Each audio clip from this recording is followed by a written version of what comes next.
Hello আমার গুলুমুলু বন্ধুরা, কেমন আছো তোমরা সবাই? নিশ্চয়ই অনেক ভালো আছো। আমি তোমাদের ভালো রাখতেই তো প্রতিদিন মজার মজার ভিডিও নিয়ে আসি। তোমরা যারা এখনো আমার চ্যানেলটি সাবস্ক্রাইব করনি তারা প্লিজ আমার চ্যানেলটি সাবস্ক্রাইব করে দাও। আজ আমি তোমাদেরকে আমার নিজের ছাত্র কিভাবে আমাকে সুখ দিয়েছে সেই গল্প শোনাব। তো চলো শুরু করে দিই আজকের ভিডিওতে একটা লাইক দিয়ে চ্যানেলটি সাবস্ক্রাইব করে দিও। আমার নাম শিল্পী। ফিজিক্স নিয়ে মাস্টার্স করে আপাতত কলকাতার একটি বিশ্ববিদ্যালয়ে গবেষণা করছি। পড়াশোনায় যেমন ভালো, আমি তেমন চেহারাটাও বেশ টানটান। মুখ ফর্সা, সবকিছু একদম ঠিকঠাক। রাস্তাঘাটে যখন বের হই সবাই আমার দিকে হা করে তাকিয়ে থাকে। মনে হয় এক্ষুনি আমাকে খেয়ে ফেলবে। আমার বয়ফ্রেন্ডও সবসময় চোখে চোখে রাখে আমাকে। যাই হোক, মূল গল্পে আসি। তখনও ক্লাস চালু হয়নি। আমার বয়ফ্রেন্ডও সবে চাকরি পেয়েছে। তাও ফোনে বলে কিছু টাকার দরকার, কত আর বাড়ির লোকের কাছে হাত পাতব। একটা টিউশন হোমে যোগাযোগ করলাম। তারা আমাকে একটা ব্যবস্থা করে দিল, দুটো ছোট মেয়ে, সপ্তাহে 2 দিন, মাসে 3000 টাকা। মন্দ নয়। তাদের সন্ধ্যাবেলা নিজের বাড়িতেই পড়াতাম। এইভাবে দিব্যি চলছিল আমার দিনকালগুলো। তারপর সেখান থেকে একটা অফার এলো, একজন ক্লাস 11-এর ছাত্রকে বাড়ি গিয়ে পড়াতে হবে, সপ্তাহে 2 দিন, মাসে 4000 টাকা। আমি খুশি মনে রাজি হয়ে গেলাম। এমনিতেই তখন কাজ সেরকম শুরু হয়নি। 6টার মধ্যে বেরিয়ে যাব, টিউশনটা বাড়ির কাছেই। 6টায় 30-এ ঢুকে 8টায় 30-এ বেরিয়ে যাব। কিন্তু এই রাজি হওয়াটা যে এইভাবে আমার জীবন পরিবর্তন করে দেবে ভাবতেও পারিনি। প্রথম দিন বাড়ির ঠিকানা খুঁজে বের করতে করতে প্রায় 7টা বেজে গেল। আমি বেল বাজিয়ে ভিতরে ঢুকলাম। বিশাল বড় বাড়ি। ছাত্রীর মা আলাপ করিয়ে দিলেন ছাত্রের সাথে। ছাত্রের নাম রাকেশ।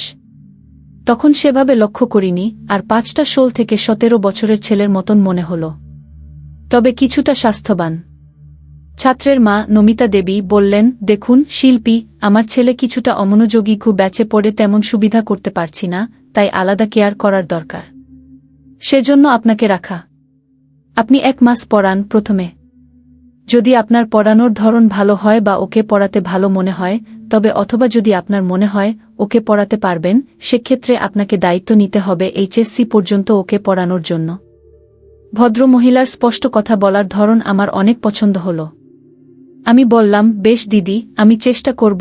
উনি ছেলেকে বললেন, রিকি, ওনাকে তোমার পড়ার ঘরে নিয়ে যাও। রাকেশ ওরফে রিকি বলল, আসুন ম্যাম, বলে সিঁড়ি দিয়ে উঠতে শুরু করলেন। দোতলায় রিকির পড়ার ঘর, সাথে শোয়ার ঘর আছে। 2টি বেশ বড়, আর 5টা টিনেজারের চেয়ে ঘরটা পুরো আলাদা। একদিকে কম্পিউটারের টেবিল, মাঝে একটা পড়ার টেবিল, পাশে সিঙ্গেল বেড আছে।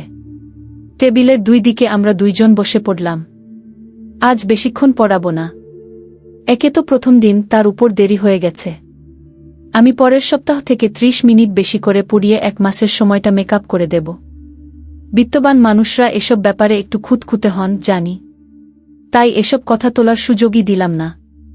স্কুলে কতদূর পড়ানো হয়েছে আর কি বিষয়ে শিক্ষক আছেন, এসব টুকটাক জেনে নিয়ে কিছু সাধারণ প্রশ্ন করলাম ছেলেটাকে। রিকি প্রায় সবকিছুই ঠিকঠাক উত্তর দিল, এবং চোখে চোখ রেখে বুঝলাম ছেলেটা বেশ কনফিডেন্ট। আমি বললাম, সব ঠিক আছে, কিছু অঙ্ক দাগিয়ে যাচ্ছি। পরের দিন এসে দেখবে এগুলো করে রাখলে। না পারলে আমি দেখিয়ে দেব সব। আর নতুন চ্যাপ্টার শুরু করব। এই বলে আমি বই নিয়ে অঙ্ক দাগাতে থাকলাম। কি একটা মনে হওয়াতে দেখি রিকি এক দৃষ্টিতে আমার ওই দুটোর দিকে তাকিয়ে আছে। আমি সাধারণত অনেক গরম পোশাক পরি, কিন্তু সেই দিন পরা হয়নি। আর আমার পোশাকের ফাঁক দিয়ে অল্প দেখা যাচ্ছিল আমার ওইগুলো। প্রথমে আমার রাগ হলো। আমি ভাবলাম একটু কথা শুনিয়ে দিই। তারপর ভাবলাম এই বয়সে একটু এরকম হয়, বেশি বাড়াবাড়ি করলে তখন দেখা যাবে। এই বলে অঙ্ক দাগানো হয়ে গেলে আমি উঠে পড়লাম। রিকি এতক্ষণ আমার ওই দুটোর দিকে তাকিয়েছিল। চোখাচোখি হতেই সে চোখের দিকে তাকিয়ে রইল। আমি ওর সাহস দেখে কিছুটা অবাক হলাম। তবে আর কথা না বাড়িয়ে বৃহস্পতিবার আসব বলে বাড়ির পথে হাঁটা দিলাম। পরের দিন ঠিক সময়মতো পড়াতে গেলাম। বেল বাজাতেই দরজা খুলে দিল রিকি। একটু অবাক হয়ে জিজ্ঞেস করলাম, তোমার মা বাড়িতে নেই? সে বলল, না, অফিসে আছে, ফিরতে দেরি হবে। আমি বললাম, বেশ, পড়ার ঘরে চলো। আজ সে একটু নরম পোশাক পরেছিল। বয়সে অল্প হলেও বেশ পাকা চেহারা। সেটা আগের দিন লক্ষ্য করিনি। বড়লোকের ছেলে হয়তো জিম করে। যথারীতি আগের দিনের মতো পড়াতে শুরু করলাম। ঘণ্টাখানেক ভালো করে চ্যাপ্টারের অনেকটা বুঝিয়ে কয়েকটা অঙ্ক করাতে দিলাম। ও বেশ মনোযোগ দিয়ে অঙ্ক করল। একটা পয়েন্ট ভুল করল, সেটা বুঝিয়ে দিলাম। তারপর বাড়ির কাজ দিতে থাকলাম। আজও লক্ষ্য করলাম রিকি এক দৃষ্টিতে আমার ওই দুটোর দিকে তাকিয়ে আছে। যদিও আজ অন্য পোশাক পরে এসেছিলাম, তবু নিচু হয়ে লিখতে গিয়ে পোশাক একটু সরে গিয়েছিল। অস্বস্তি হল। আজ আর কিছু বললাম না। তখনই রিকি বলল, একটু আসছি ম্যাম। কিছুক্ষণ পর ট্রেতে এক পেয়ালা কফি আর লেমন কেক নিয়ে ঢুকল রিকি। আমি বললাম, আরে এ কি করছো রিকি? সে বলল, মা বলে গিয়েছিল আপনাকে নাস্তা দিতে। আমি ভুলেই গিয়েছিলাম, এসবের কোনো দরকার ছিল না, বললাম আমি। রিকি বেশ স্মার্ট, বলল, না ম্যাম, আপনি সারাদিন কাজ করে এসেছেন, এটুকু না হলে কি চলে? কফিটা আমি বানিয়েছি বললাম। বেশ, দাও তাহলে। কি? রিকি বলল, যদি কিছু মনে না করেন, আমি কি নিজেও একটু কফি খেতে পারি আপনার সাথে বসে? আমি একটু অবাক হলাম। তারপর বললাম, বেশ তো, খাও না। থ্যাংক ইউ ম্যাম বলে রিকি গিয়ে নিজের জন্য এক কাপ কফি আনল। কফিটা রিকি ভালোই বানা। সেই কথা বলতে হেসে আরেকবার ধন্যবাদ দিল। আগেই বলেছিলাম ছেলেটা অনেক স্মার্ট। টুকটাক অনেক কিছুই জানল আমাকে। আমিও জানলাম যে ওদের বড় ব্যবসা। বাবা মা দুজনেই ব্যবসার অংশীদার, আর কাজ সামলাতে ফিরতে প্রায় রাত্রি হয়। ছোটবেলা থেকে তাই রিকি অনেকটাই নিজেই বড় হয়েছে। বাড়িতে দারোজান ছাড়াও আরও কাজের লোক আছে, তবে তারা সবাই রান্নার কাজ করে চলে যায়। আর দারোজান আসে রাত্রে। বেশিরভাগ সময় একাই পার করতে হয়। রিকির বেস্ট ফ্রেন্ড হল WhatsApp. Hi ma'am, this is Ricky, my number. কেন জানি আমার মনটা ধকধক করে উঠল। তবুও নিজেকে সামলে বললাম, okay, I will save it you. পরের টেক্সটটা ঢুকল প্রায় সাথে সাথে, আজ আপনার কি কিছু হয়েছিল ম্যাম? ওভাবে ছুটে গেলেন আমি এর কি উত্তর দেব বুঝতে পারছিলাম না। একটু সময় নিয়ে বললাম, ও কিছু না, ডোন্ট ওয়ারি। রিকি লিখে পাঠালো, ঠিক আছে ম্যাম, গুড নাইট। আমিও বললাম গুড নাইট এবং শুয়ে পড়লাম। কিন্তু সেদিন ঘুম এলো অনেক দেরিতে। মাঝরাতে উইকেন্ড গেছে। মনটা একটু হালকা হয়েছে। বয়ফ্রেন্ড সেখানে বাড়ি পেয়েছে। সব গুছিয়ে নেওয়া আর তার সাথে নিয়মিত কথা বলা শুরু হয়েছে। মনটাও ভালো হয়েছে অনেকটা।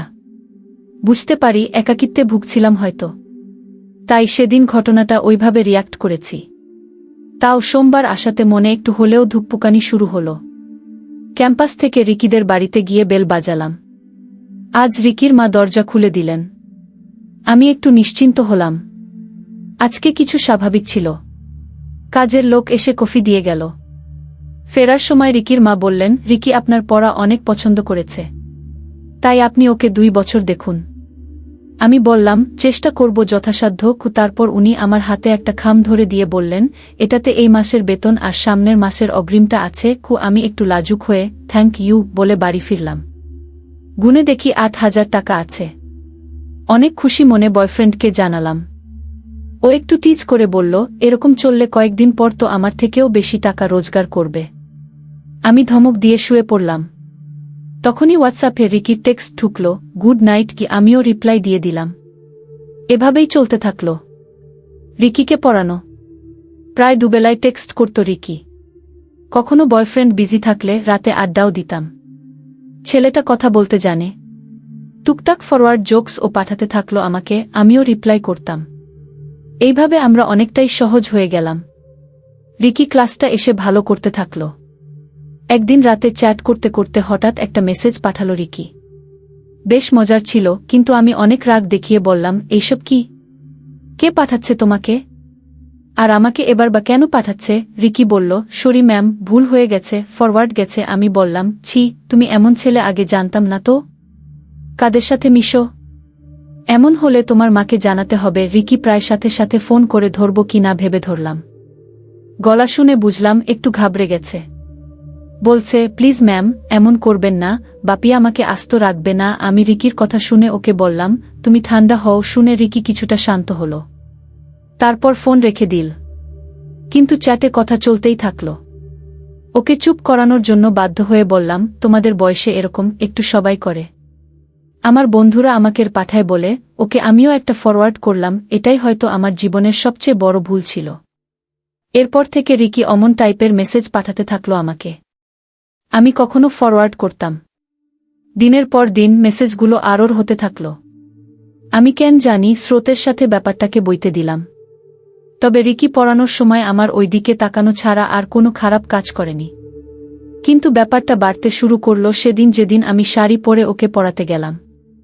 এরপর কি হলো তা আমি তোমাদের আগামী পর্বে শোনাব। তো বন্ধুরা, কেমন হলো আমার ছাত্রের গল্প? আমি তোমাদের এমনই সব মজার গল্প শোনাতে আবার চলে আসব। তোমরা আমার চ্যানেলটি সাবস্ক্রাইব করে আমার সাথেই থেকো। তোমরা সবাই অনেক ভালো থেকো। বাই বাই প্রিয় বন্ধুরা।